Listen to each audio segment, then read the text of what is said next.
I'm Tim Byrd, the Birdman, and this is Palm Beach Live, Work, Play. Today, we're at the Kravis Center in downtown West Palm Beach, and we're glad to have with us a very special guest, Kenny Loggins. How you doing? Glad to see you again. The last time you and I saw each other was many years ago, New York City VH1. Yeah, I saw you in the front row. I tried to get you ejected, but security wouldn't cooperate. Still up to no good, huh? After all these years. My goodness, your story is quite an interesting story, and when you go back to the very beginning, what my question is, how old were you when you wrote your first song? 6. 6 years old? No. I knew that was a lie. You were reeling me in as fast as I said that. Yeah. When I wrote my first song, I was senior in high school. So, yeah, that would be, what, 17?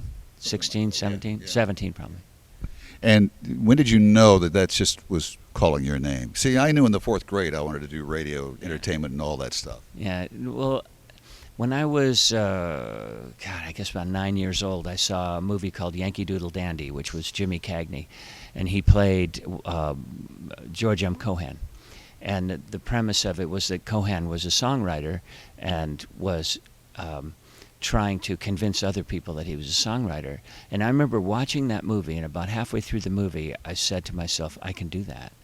And it was a very strong feeling because I still remember where I was sitting, what scene of the movie it was. I remember that feeling of just knowing that's something I could do.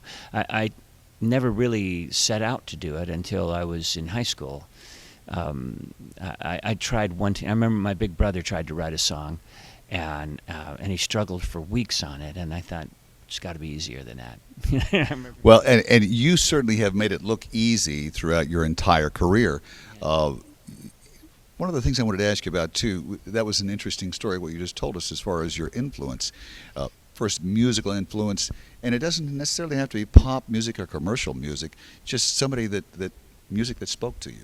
Yeah. And what's interesting about that particular story is that I remember meeting John Travolta years ago, and he tells the same story of Yankee Doodle Dandy being the influence that told him that he would be an actor. Wow. So that movie had some power to it. Had legs over the years. Yeah, really. Well, now, where were you the first time you heard a song you wrote on the radio? I was in bed in my home. I paid $65 a month for half a duplex in East LA. And I was just going to bed, and I had the radio on, and the DJ said, well, here's a new song from a group called Loggins and Messina. We know who Messina is, but who the hell is Loggins? So I picked up the phone and called him. That's a good move. Was that Mama Don't Dance? Yeah, that was pre-Mama Don't Dance. That was FM radio. And La Hiva La, maybe? It was around it was the Sittin' In era. So it was probably Viva or something like that. Wow, that's amazing. Now, the first time you heard one of your first solo song, and did that have the same sort of effect on you? Where were you? Do you remember? Was it one of those ingrained, memorable moments? Not as much. I was probably jaded by then, but that was Conviction of the Heart, and I remember being pleasantly surprised because when I turned the record into Columbia Records, the record was called Leap of Faith, and when I turned that record in, everyone at the company except Donnie Einer, the one who had just come in to be the new president, said they didn't hear any hits on the record at all, and the song, the album had 5 hits on it. Yeah, bad ears, huh? Yeah, they weren't really paid to have ears. That's true. That's very true. Inspiration for songs, man.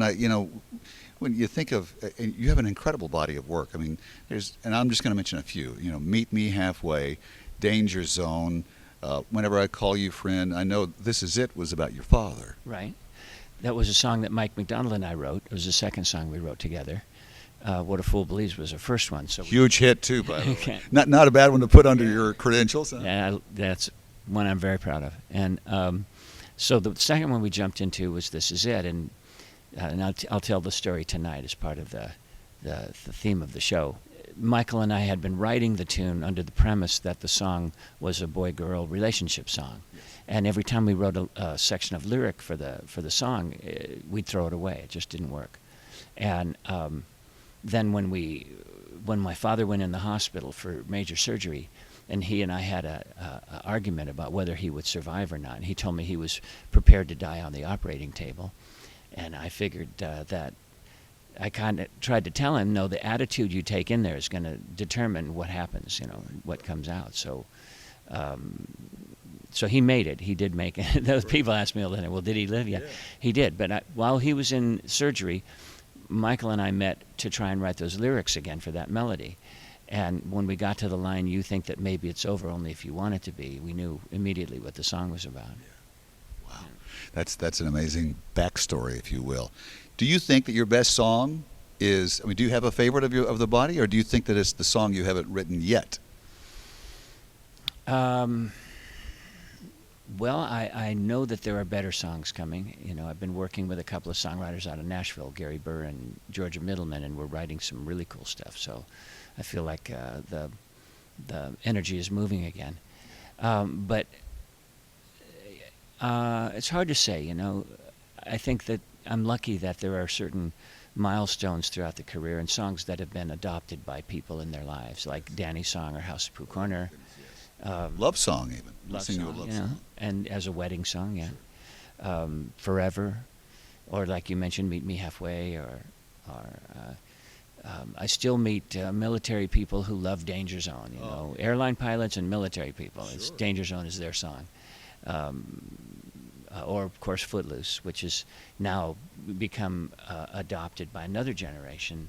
I'm thinking it spurred sales of Converse sneakers in all colors. We should do something with it. Yeah. I know. And I was watching the other night. I saw a clip of you on the Biography channel when they were profiling Caddyshack. Uh-huh. And you said that song was so big we started selling the little stuffed animals on tour of, you know, from I'm All Right from the Caddyshack soundtrack. Yeah, that little gopher is that varmint is in the show tonight, actually. Oh, is he really? Yeah. Oh, great! Because you know that brings up such fun, and I never knew that it was such a crazy disaster on the set of the film. They said it was just madness, you know, and they kept trying to figure it out as they went. Yeah. And I thought, you know, all these years later, it was panned, and it's a classic. It turned out to be a classic. Oh yeah, I feel incredibly lucky that of the songs that I've been associated with, or the movies that I've been associated with, you know, three of them are considered cult classics. Top Gun, still among the 100 most rented movies. Footloose, of course. And Caddyshack, which, you know, you can still go to a party and if you bring up Caddyshack, most of the people at the party will know at least one line from the movie. Oh my goodness! There's many memorable ones. Rodney Dangerfield is just one character, where there's Ted Knight and all those crazy. It was just the right movie for the right time. Yes, it was. New CD from you coming out sometime soon? I'm working on this record that I mentioned to you. We're called Blue Sky Riders, and we've started a band. And it's sort of a country rock. I'm back to the country rock thing. Great. The music's coming out really cool, and it's really fun to start over again. Well, and Nashville is a different vibe than L.A. or any other place in the world. I mean, it's about as stripped down, bare, you know, no pretenses as any place you could find. But the beauty of writing in that format is that you can write real words and write things that are emotional, and people will get it. But I think the band is not. It's hard to say. I don't want to blow our chances at country radio, but I'm not really thinking that country radio is going to give a damn, because you know, I'm Kenny from California, and that's a hard market to bust through those prejudices on. But what we're writing holds its own. Georgia, we're a trio. Georgia is from Texas and has the Texas accent, you know, and just like that soft Southern thing, and it works, you know, for what it is. And so we'll see what happens. What's the title of the album? Do you know yet? We don't know yet. But the band is Blue Sky Riders. Blue Sky Riders. That's really nice. That is a nice, smooth vibe to it. There's a thing to it. We'll see where it goes. Yeah. You know, it's mostly it's it has to be for the fun of it now. You know, it's not about conquering worlds anymore. And that's been done. Yeah. It wasn't all it was cracked up to be, and so let's move on. It's about making music. But you have had really a charmed career as far as number of hits and the significance they've had in music, you know, pop hit history, as well as in people's lives. Which in the long run is really the That's most what it- significant, important thing. That's what it's about. And the way that's happened is that I just try to write what's going on in my life and really nail down the emotional reality of what I'm dealing with right now. And what I've discovered is the more honest I can be about who I am and where I am artistically, musically, the more people relate to it. Well, yeah, because it's real, and whether they're going through the same thing at the same time or not, they'll feel the realness in that. Yeah, and I think we're all basically on the same journey. Yeah. And so whatever is real for me is real for most people. That And- may be arrogant, I don't know. No, I don't think it's arrogant at all. I just think it's in touch, actually. I think you have your finger on the pulse by saying that. I want to thank you very, very much for your time. Kenny Loggins has been our guest today. Appreciate it so, so very much. Appreciate your time, and I'm glad you're back. Don't go anywhere yet. Tim Byrd, the Birdman, Kenny Loggins, special guest on Palm Beach Live, Work, Play.